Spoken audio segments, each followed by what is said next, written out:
My idea of success have changed over the years. So when back then, 2021, and I started working with the street children back then, I thought I can change the world. Really, I thought I can change the world. We can change the world, how you are. And we could make the world, find more peace, be more equitable and all of that. So my idea of success changed. But then if when I worked in different roles, people is the end result, or people's lives are the end result. But it's also about systems and processes. It's also about how are we delivering. It's also about making sure that there's integrity and accountability in my organization. Because we can do only so much as a person.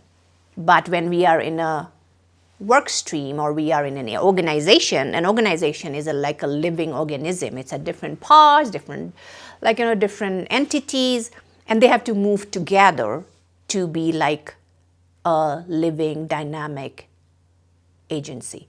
Now, for that to happen, inside the organization, there is a lot of work to do. The systems, the processes, the people, all of that. So I was also doing a lot of that. For me, at certain points, success was also that. Do I have an organization which not only believes in that impact, not only is delivering on the impact, but is also figured out that the moving parts are moving seamlessly. So that is also part of my definition of success. So if I want to deliver something and I have a team of let's say 50,000 people across the globe, how are these 50,000 people working in different countries, different ecosystem, different culture, so that I can now focus on building that impact because the moving parts are working well. So when the moving parts are working well, I kind of know that my house is in order. So my house has to be in order for me to do something outside. So that's also a very, very important indicator for me for success. How do I feel when I see changes? And that by change, I mean I also have worked for long years in the sustainability space, which means particularly in the plantation sector, tea, coffee, palm oil, all of that. And we were trying to make sure that regulations that are driven sometimes by the importers, whether in the US or in the EU zone, there are regulations, there are compliance which helps, which are needed to be followed for these farmers, producers, or companies to export their products. So I was also in that zone, I still am, where we make sure that the systems, processes, people, governance, all of that is taken, which we call the ESG, which is the environment, social governance systems. All of that are working well so that, first of all, you are compliant because you do need to export and you do need your certifications. So you are compliant, but beyond that, that compliance helps you better deliver, helps you produce better or, be more profitable. So all of it. So where is the link? And research, even by Gallup, which globally, which does research every year on people's on management principles.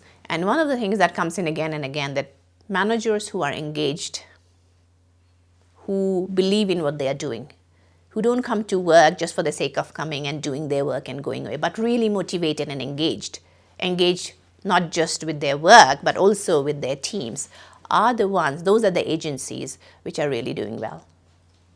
And that has been disappearing a little bit globally. We have lesser managers engaged today in their work than we had before. So that's also a reason why I want to support this whole leadership concept. There's a reason why people are not engaged in their work anymore. And just remember, there was a time when maybe our fathers or the earlier generation would get into a job and remain in that job forever. There was no concept of change. Today, people are changing probably every year or every 2 years. We are in a new job. We are doing something new We're always challenging ourselves. We're always trying to do something new. It's not the concept where I join a company, I am dedicated, I'm motivated, and I'll stay here all my life. And they'll take care of my family, they'll give me retirement benefits. That world is gone.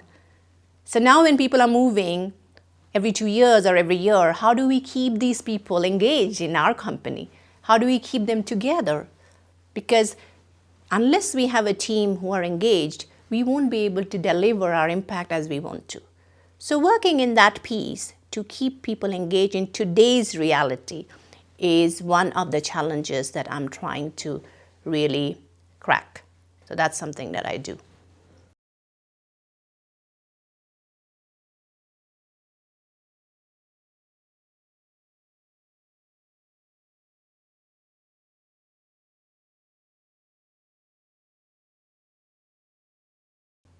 Yeah, I was in this HR conference, which was organized in Nairobi sometime last year, and quite a few of these big Africa level, global level HR agencies were there, and their research was they were showcasing is saying that these are recruiting agencies for different levels of jobs, and their clients, which are like different levels of corporations, are wanting more and more people to have soft skills, because the hard skills can probably be replaced by AI. Some of the soft skills will not be. So the demand is more on how do you communicate? How are you having your work attitude? What is your attitude? How do you show up in work? And how are you working in a team? Now, I've also seen in my own work with the young people, sometimes when people are trying to just chase marks or just be out there trying to get only marks and not learn how to work with other people together, then they come to my workshop and I put them together to do a group project, and they find it very hard to work in a group, even though the activity itself, the project itself, needs them to work in a group. But they will sit on their own, they will take their own notebooks and try to figure it out on their own. And it's fascinating to see that. It's fascinating to see how these young people coming and trying to figure out this problem, which needs a group solution, just trying to figure it out on their own. Because we have failed. We have failed to let our kids work in teams. And very often, earlier, maybe it was happening in also playgrounds. We go out to play in the playgrounds. And that's our own. There's no parent, there's no adult looking at us. We figure out, we sort issues, we learn valuable skills. Now, those skills we are not giving in the institutions anymore. So when you're coming to this position, these people where they are now in jobs and they need to figure out all these different dynamics. So now with AI, what's happening? AI is giving more and more technical skills. It's available. You don't even need an accountant anymore.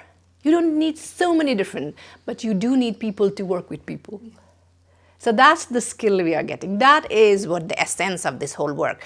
Can we work with people? Can you, as a young person, work with people? Can you, as somebody who is in the executive leadership, work with this diverse team who are not there with you forever, who is probably looking at the next opportunity to move to a different job wherever is available? How do you now keep this team together? And you know that you can really take advantage of AI. Of course, it's a great thing, but do we know how much we take and how much we are original? So it's something like when computers came in, when I started volunteering, we only have those boxes, the ones that we could, the desktop, the old desktop. And there's so many things, so many jobs that we still needed to perform a daily office job. Office had to be run with many people. There were typists, there were stenographers, there were different people who were doing the admin-related work, which was like even cashiers and accountants had different roles. That role has anyway changed with computers. It's not the same. So same thing with AI, things will change, things will evolve. What will not change is the human-to-human connection. And that's also in the workplace, more so because AI is giving us everything, so why do I connect to anyone? You connect to others because you're trying to solve an issue, you're trying to sell a product, or you're trying to deliver maybe the best healthcare in the world. Now, all of that, we're trying to do all of that, it's not just AI, which is in siloed. How do you come together, use AI as humans? So that's the skill I'm looking for. Skill of how do I make decisions? I have to take a decision. Like if I go and find something in AI, which is really AI generated content and all of it, but will I take it as it is? Does it suit my purpose? Is it suiting what am I trying to deliver? So that's decision making. Decision making skill doesn't come from AI, it comes from me. So these are the skills, communication, decision making. How do I show up and all of that.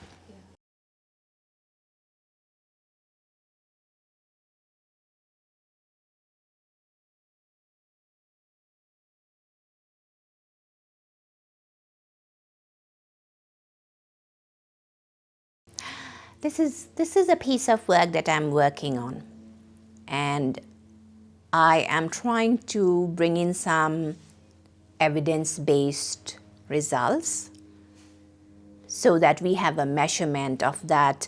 Here we are as a team today, and a team by mean the exec team and the other management team. Here we are today, and after going through this kind of a leadership approach, this is where we go. So this is very driven by the KPIs we want to see. One thing that I've really again and again observed is that there are two layers of work that needs to be done. One is where you're working, where I'm working, or we are working with the exec team, right, with the C-suite. Because they come from different backgrounds, they have already achieved things maybe in different roles, and they come in with that backlog. Now, they come in, some of them come in at different levels, many of them come in at different levels, and they have to fit into a new organization. So that's the first step. Now, when you have to fit in, now you already have so much of baggage or so much of experience, we bring in, how do I fit in? Fitting in becomes easier if there is a culture of that agency, and that culture has been built up over the years. But the important thing is that, are they communicating about that culture? How effectively, how intentionally is an organization communicating about their values, about their way of being and this culture? Now, when new members come in, then if they have a culture that they are told about, that they are trained about, or they understand, it becomes easier for the person to fit in. So that's one thing. We come in with our own biases, own privileges, and sometimes we are not a right fit. But we can try if we know what is that culture, and we can fit ourselves. So that's the piece of work I do. Are you a right fit? Where is the bottleneck? Where are the barriers you're facing to fit it into the organization? The next level is between the C-suite level members. So there will be difference of management, there are different management styles, and I have seen many organizations at that level do not communicate with each other. They have their own management style, they're managing in their own silos, but they are sitting in tables and they're discussing numbers and budgets and, like ROIs and all of it, but they're not discussing about who they are. So there's not this whole relationship, which is so important because you're working together. And let's face it, we possibly give 60-70% of our time to work. Now, if we don't start building that ecosystem in between with our colleagues, then we are just working in silos. And very often there's ego playing a big role. And all of this, we do it without recognizing. So that's the second level. The third level is that there are people who are now after the exec level, who are the senior management team. They need to be brought together as well, so that the change that you're trying to do, this culture that you're trying to build, or you have built and you're trying to communicate, they are on board as well. So at different levels of the organization, at different tiers, you have to start working level by level. It's not just one piece. Sometimes we have different people. We always have different people. So what I keep saying is that diversity is a fact and inclusion is a choice. So they're different people. By diversity, it means men, women. There are people who come from different economic backgrounds, different educational backgrounds, different religious backgrounds, so different countries, different tribes. So we are all diverse. But then we can work together if we start being more intentional about how are we showing up for the other person and how are we communicating if we are having difficulties to understand. So, for example, one of this client of mine, she comes from a sector where she has been very, she has worked for about 20 years already in her sector, and she has been a very senior person. She comes with her own sense of leadership, her own sense of management, and she has her own indicators that, okay, we are performing, we are not performing, and she wants to perform. Her goal is to perform. But then she moves from her setup, which is more of a corporate setup, to something which is more of a social impact, a social business. So she moves. She gives up a career of 20 years of corporate C-suite level work, and then she moves into this impact-driven work, and she moves into Africa as well. And all of a sudden, she tries to bring that culture because she wants to really make this organization work. And she brings that culture of driving people so much that everybody is just, oh my God, I don't know where we are going. I don't know we are not ready for this. She doesn't realize it. And when I'm coaching her, that's the first step. That maybe your people are not yet ready. Your team is not yet ready for that force. I know it works for you. It worked for you all over. But maybe this team that you're working is not ready. So how do you take them slow? Again, giving space, grace, and reach there. So it's all about pacing. It's about calibrating. So, and then slowly, she's trying to sense it. She's trying to see, okay, maybe I need to slow down. Maybe I need to look at it in a different way. And then the other point that comes up, maybe I need to listen more. And it comes again and again at C-suite level people. We don't listen. I was a horrible listener at some point as well in my journey. I listened, but I listened to speak, to reply, to give a better opinion, not to understand, not to really take in. So how do you listen in a way where it's not just because I want to reply, because I know the response. No, I listen because I really want to understand what you're saying. Where is it coming from? And that's value. That's value because everybody in your team brings in very, very rich experience, working outside the company, working in your company. Listen to them. So that's the key point that we always come back to in most of my work, listening.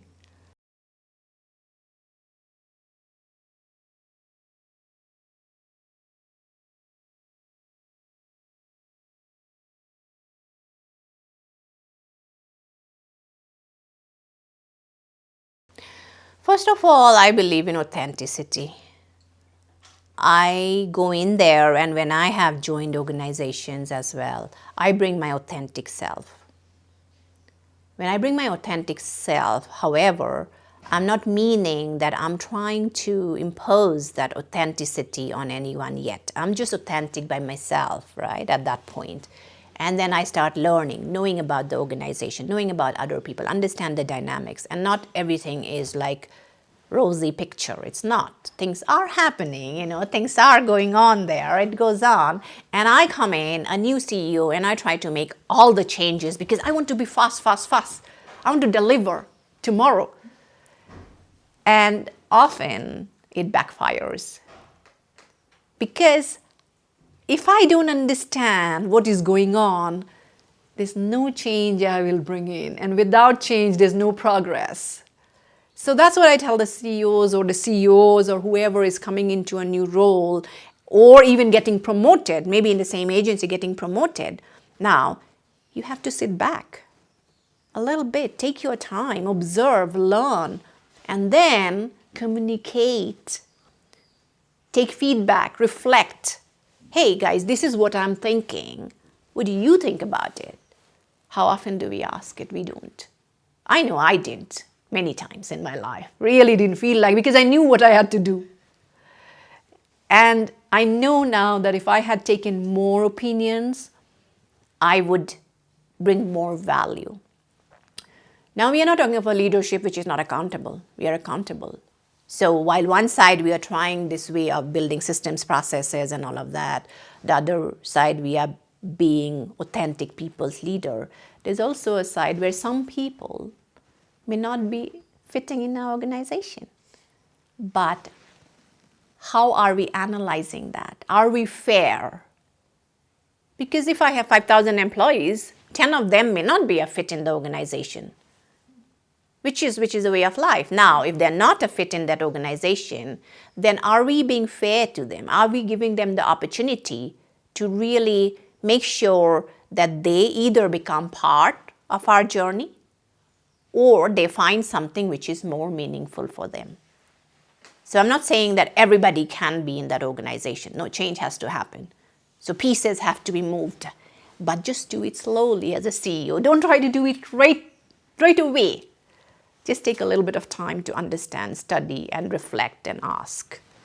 So asking questions, the right questions, is so valuable, which we often don't do. We walk into a room in a C-suite meeting, and sometimes we don't ask the right questions. So asking the right questions at the right time can be very valuable.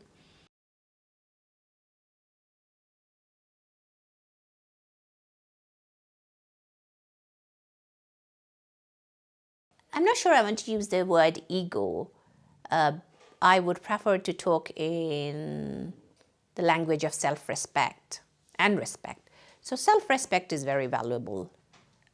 We know who we are, we know ourselves, what we are good at, and we respect ourselves. We start there. So that's a good thing to have, respecting yourself.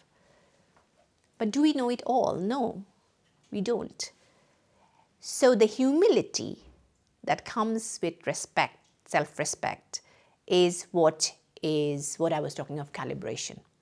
So today, I may have to be a more demanding manager or a leader because I need things to be done. That's true. But I'm calibrating it in a way which means that I'm also giving others opportunity to share that responsibility. I'm not the only one responsible to change this whole organization. We are in it together. So the concept, again, another concept I work with, from I to we, is very valuable in leadership. Leadership is about we. It's not just about, but it comes, yes, it comes with a self-respect. It comes with confidence. It comes with authenticity. It comes with a whole lot of stuff. Now, if we cannot let go of our pride in a way where we are finding it hard to listen to others because it feels like our power is going away. It's about power and control. A lot of things we do is about power and control. Now, if we feel that because I'm asking others, they will view me as a leader who doesn't have power, who's not in control, that mindset often harms. Because people feel honored when you ask them. They don't feel that you are losing control. But as human beings, we come into these boardrooms or into these C-suite level meetings or in our whatever organization meetings, and we say, okay, I need to control and I need to show my power. That's how they will respect me. No, they respect you for who you are anyway because you're authentic. You don't have to prove yourself.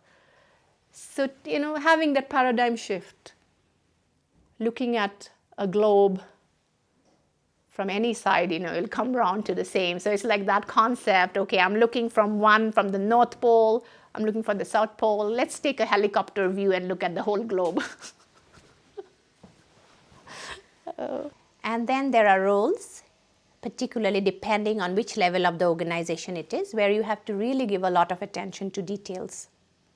So you're an entrepreneur, you have been around for 5-6 years, or you have built up this agency, it's still within its toddler stage, a beginning stage. You really have to give a lot of attention to details, even if you're a founder or a CEO or whoever, because you have to know the details, that's for sure. But then occasionally, you also have to move away from that attention to details and see it like you're looking at it from the helicopter view as we call it, so that you see all the pieces. You're scrambling there for sure, but then you go up and take that elevated view so that you can view the whole organization as a whole now. And that's when you will see which piece is missing. So that's also something we work a lot. How do you pay attention to details, but then also how do you move away from the details and see the whole view, the holistic organizational systems, processes, all of that you see. So those two, how do you again go back to calibrating? Today I'm really into nitty-gritties, I'm looking at everything, but tomorrow I'm just sitting back and seeing how is everything working? How is it going or not going? So, both of that needs to work hand in hand.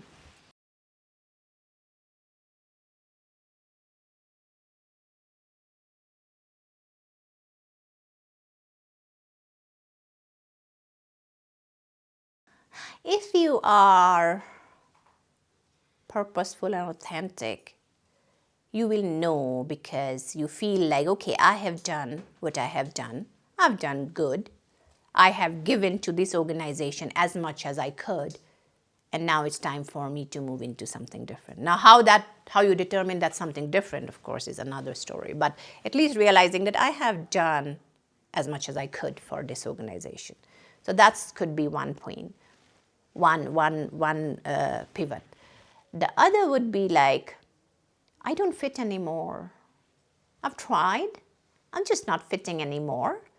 And when you realize you're not fitting anymore, is also there are two ways to go. Can I do anything to learn why am I not a fit? Is it because of me only? Is it because of the culture? Is there something we can work together? So give a second chance is all I say. Because sometimes it's a big learning when you start thinking, I'm not a fit anymore. That doesn't mean I'll run away immediately, but I'll give it a chance. And sometimes you come out of it very rewarded because you find this whole new now way of working because you have opened up a Pandora's box maybe, but it has given you a whole lot of way, so you stay back. But if that doesn't work, you may just want to leave. So yeah, it depends. Mostly yes, a little bit, yes. It's because we want to be comfortable where we are. We are comfortable in a situation which is it's like we are in that situation because we are comfortable in it. We would have changed if it was not comfortable. So we stay somewhere because we find comfort there. And giving up comfort is very difficult for anybody. It's not easy. So when we try to grow, it means we are trying to move. We are trying to transition into someone different. And it's not an easy piece because it has repercussions not just for my own life. I know my life as this is my situation, this is how I live, this is how my family is, this is how everything is. Now, if I have to move away from that comfort zone into something different, it can bring in anxiety in a good level. It gives you a little bit of stress. So then we can talk later about how stress is not always bad, and a little bit of stress is always healthy, and then it goes to the red zone. But the whole idea is that, yes, if you want to grow, there has to be some discomfort. You cannot be sitting in a cushion and be comfortable with your bag of potato chips or whatever, and you're sitting there watching TV and it's very comfortable. If you have to move out and open the door for someone and there's cold air blowing outside, that's discomfort, but that's movement. So, yeah.